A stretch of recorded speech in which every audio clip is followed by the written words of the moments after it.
Para poder hablar de adicciones es necesario poner énfasis en que la persona que la sufre no es ningún vicioso, ni un mañoso, ni siquiera tiene una debilidad moral. La adicción como tal constituye una enfermedad que tiene signos y síntomas que son detectables y además son prevenibles. Una enfermedad que es biopsicosocial. Biológicamente, en el adicto se ve comprometido el sistema de gratificación y recompensas, la manera en la que el cerebro produce la felicidad. Psicológicamente, hay un dolor que el adicto necesita aliviar. Ese dolor puede haber sido causado por múltiples cosas, como abandono, violencia, abuso, etc. Y socialmente, la manera en que nos vinculamos afectivamente las personas pueden jugar un papel fundamental en que si puede ser un factor de riesgo para caer dentro de la adicción o un factor de protección para evitar caer. También es importante darnos cuenta de que las relaciones sociales en el adicto se ven distorsionadas. Uno de los más grandes investigadores en el tema de adicciones, el doctor Gabor Maté, dice que es imposible entender una adicción si primero no nos preguntamos qué alivio encuentra la persona en la droga o qué esperanza se encuentra. Yo nací en el año de 1979, primer hijo de un matrimonio muy joven. Mi madre tenía 19 años, mi papá 21. Gracias a sus esfuerzos pude ir a las escuelas, a los colegios. Se preocupaban por mi salud física, por mi salud emocional. Y puedo decirte que desde bebé hasta mis 8 años, mi vida fue miel y dulzura. Nunca fui un niño bien portado. Siempre tuve problemas de conducta. Me iba muy bien en la escuela, pero siempre tenía reportes, siempre tenía quejas, ¿verdad? Y lo explica muy bien mi padre, cuando a la edad de 5 años me escribe un poema al que nombró Pequeño Diablito. Está cortito, se los voy a declamar. Dice: pequeño diablito que corre y que vuela, demonio que rompe quietudes y vasos, que cada mañana llorando a la escuela y siempre te espero tendiendo mis brazos.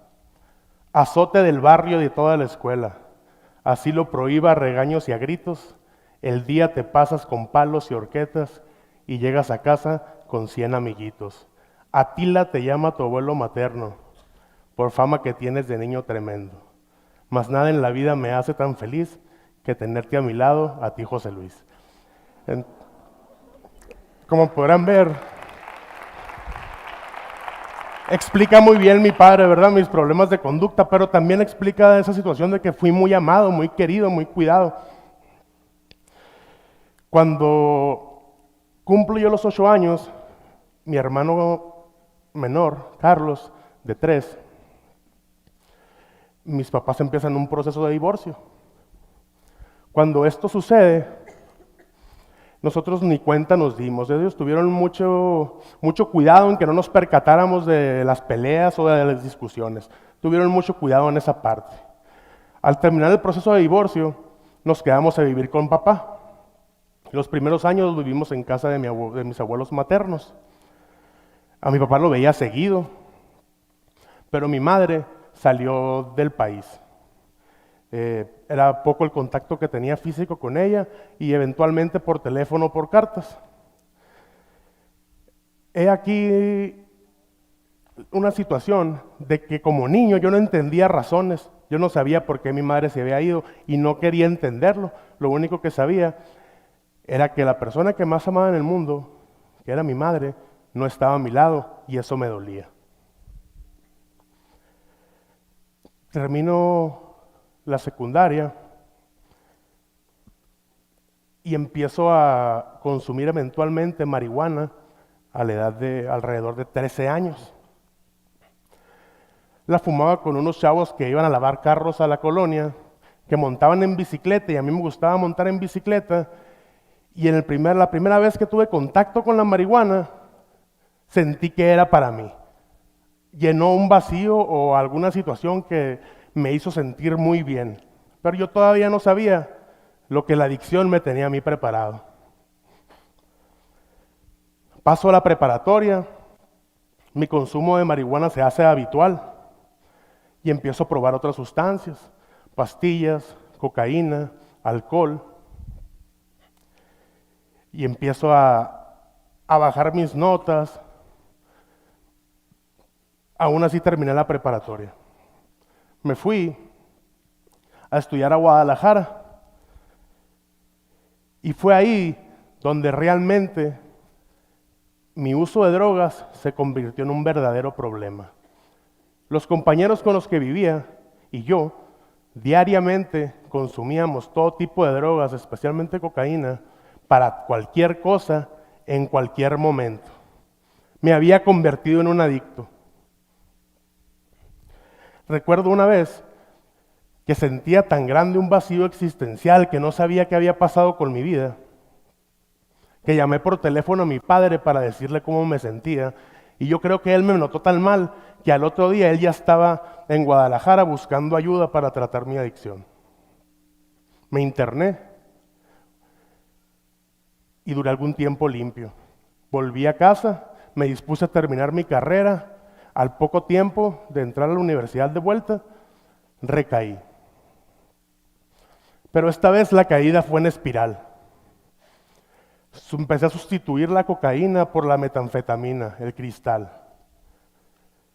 Empecé a vender drogas para poder solventar los gastos que mi adicción me producía. Empecé a tener muchas conductas antisociales.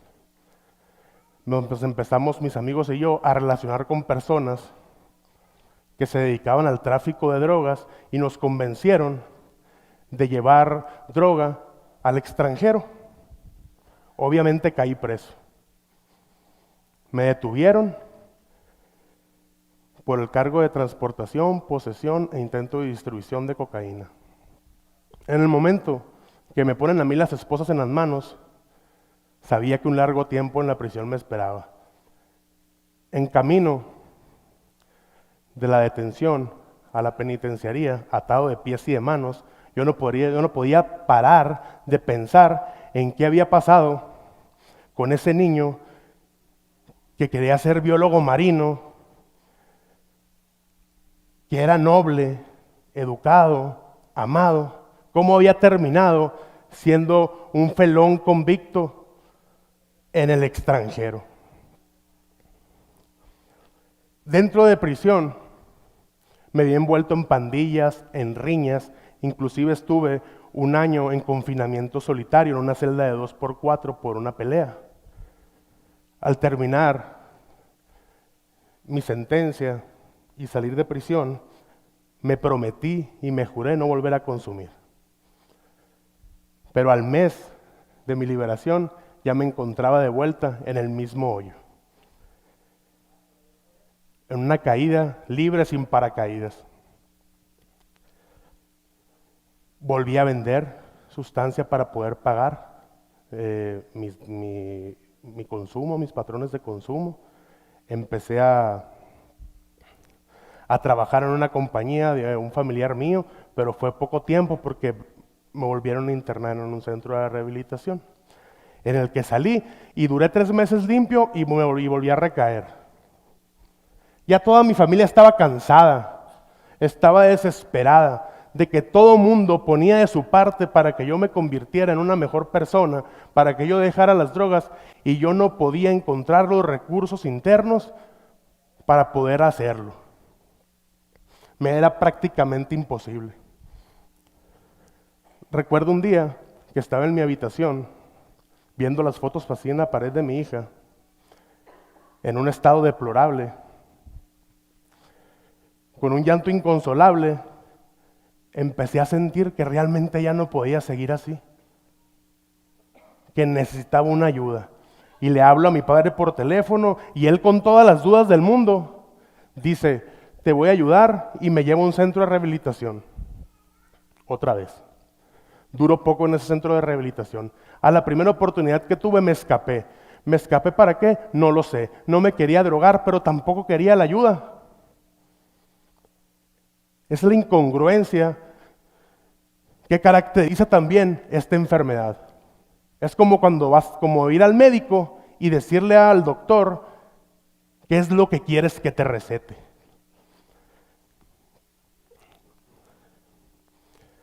Me aborda mi padre y me dice, oye José Luis, pues, ¿qué es lo que quieres hacer? Se me dificulta mucho poderte ayudar cuando no te quieres dejar echar la mano. Y me habla de un centro de rehabilitación que se llama Tabase de Tratamiento Avanzado en Adicciones, y yo acepto que me lleven para allá. Ahí empecé a comprender realmente qué es lo que me pasaba. Ahí hubo mucha gente que estaba comprometida en ayudarme, en hacerme sentir que valía, en ver en trabajar mis defectos, en ver mis virtudes, en sanar mis heridas y a vivir mi espiritualidad. Ahí conocí a dos señoras que tienen un corazón de oro gigante, tan gigante que cabemos todos los adictos de la ciudad. Mis madrinas, Marta y Lili Tres Palacios. Ellas me invitaron a quedarme a trabajar. Eso fue muy conmovedor para mí, porque unas personas que ni siquiera me conocían tenían confianza en que yo podía hacer las cosas bien. Y me empezaron a capacitar y me mandaban a conferencias, a talleres, a cursos. Y yo me empecé a sentir bien, sirviendo, ayudando a los demás. Y bien recuerdo, porque en mi proceso de rehabilitación leí una oración de San Francisco de Asís que decía que a veces para encontrarse uno mismo es necesario perderse en los demás. Y fue así como fui trabajando mi espiritualidad. Cuando hablo yo de espiritualidad, personalmente, yo no estoy hablando de la aceptación de un Dios. Se puede ser religioso se puede ser religioso o no y ser espiritual, siempre y cuando te bases bajo esos principios, como cuáles, como la honestidad, como la honradez, la compasión, el ser agradecido. Y esa es la manera en que vivo mi espiritualidad, y es muy curioso, ¿verdad? Tratar de vivir lo más pegado a eso. Es muy curioso porque cuando yo estaba chavo, era un rebelde sin causa a lo mejor. Y lo curioso de esto es que cuando empiezo a vivir bajo principios espirituales, guiándome por lo que se me enseñó, por lo que se me inculcó, constituye para mí hoy un verdadero acto de rebeldía. ¿Por qué? Porque vemos afuera, en las calles, una veneración a la narcocultura. Todos los chavos quieren ser sicarios, al menos muchos de los que llegan a los centros de rehabilitación. Hay una identificación con los personajes de las narcoseries, entonces algo está mal realmente en nuestra sociedad. Entonces constituye para mí un verdadero acto de rebeldía vivir en las circunstancias que está la sociedad bajo principios espirituales. Yo te exhorto a que analices los esfuerzos que se están haciendo para combatir esta enfermedad. En materia política, la adicción es un tema de seguridad pública, cuando en realidad el fondo del problema es un problema de salud, es una situación de salud. Claro que vulnera la seguridad de las personas, pero sería como atacar el síntoma y no entrar a trabajar la enfermedad. Entonces, hay organizaciones civiles como Tabat que tienen tantos años trabajando en adicciones, que yo creo que llegó el momento en que nuestros dirigentes se acerquen y escuchen qué es lo que ellos tienen que decir acerca de esta materia de adicciones para abordarlo de una manera más efectiva. Gracias a todos los esfuerzos de estas personas que se comprometieron en mi rehabilitación, aquel niño que quería ser biólogo marino, que se descarriló, fue un exconvicto el día de hoy, pues se está preparando, ¿verdad?, en una especialidad en psicología clínica, y me dedico a ayudar a unas personas que han estado en la misma situación que yo. Muchas gracias.